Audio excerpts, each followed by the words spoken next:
இங்கே வர ஃபியூச்சர் ரெஸ்பிரன்ஸ்க்கு சொல்ல வருது, நீங்கள் நம்பிக்கையோட படிக்கணும்னு தான் சொல்ல விரும்புவேன். ஏன்னா நல்லவர்கள் கூட தோற்றதுண்டு, ஆனால் நம்பிக்கை கொண்டவர்கள் வரலாற்றில் தோற்றதாக சரித்திரத்திலே கிடையாது.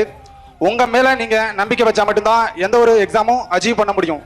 நான் வந்து தூத்துக்குடியில் ஃபஸ்ட்டு 2017 செப்டம்பர் 3 காம்படிஷன் ஃபீல்டு படிக்கணும்னு இந்த ஊருக்கு வந்தேன். ஆனால் இந்த ஊரை விட்டு 2023 பிப்ரவரி 25 குரூப் 2 மெயின்ஸ்க்கு முதல் நாள் தான் வெக்கேட் பண்ணிட்டு போனேன். அது வரைக்கும் தூத்துக்குள்ள தான் இருந்தேன். நான் 2015 பிபிஏ கம்ப்ளீட் பண்ணேன். நான் அந்த சக்ஸஸ் பண்ணுறதுக்கு 5.5 வருஷம் ஆனாலும் இடையில கொரோனா லாக்டவுன், எக்ஸாம் டிலே எல்லாமே என்னை கொஞ்சம் சோதிச்சிருச்சு, ரொம்பவே சோதிச்சிருச்சு. எவ்வளோ சோதனை வந்தாலும் சாதிக்காமல் அந்த மண்ணை விட்டு வெளியே போக மாட்டேன் அப்படின்னு அச்சீவ் பண்ணிட்டு தான் போனேன்.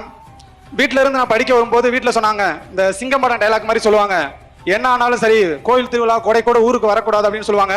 நானும் ஒரு டைலாக் சொல்லிட்டு தான் வந்தேன். வஉசி மாதிரி இந்த வஉசி கப்பலோட ஒரு டைலாக் சொல்லுவார், கப்பலோடு வருவேன் இவனா தண்ணீரில் மிதப்பேன்னு ஒரு டைலாக் சொல்லுவார். அதுபோல தான் நானும் சொன்னேன், போஸ்டிங் ஆர்டரோடு வருவேன், இல்லைன்னா போஸ்ட்மார்ட்டம் ரிப்போர்ட் எனக்கு தெரியும் வீட்டுக்கு வரும் அப்படின்னு சொல்லுவேன். அவங்க ஒரு நிமிஷம் நினைச்சு ஃபீல் பண்ணாங்க.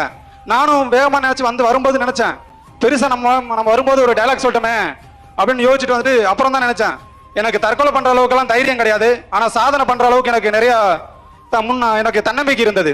நான் வந்து இங்க 5 வருஷம் ஆச்சு. சில பேர் நினைப்பீங்க, ஏன்னா ஒரு எக்ஸாம் பாஸ் பண்றதுக்கு 5 வருஷம் ஆகுமான்னு.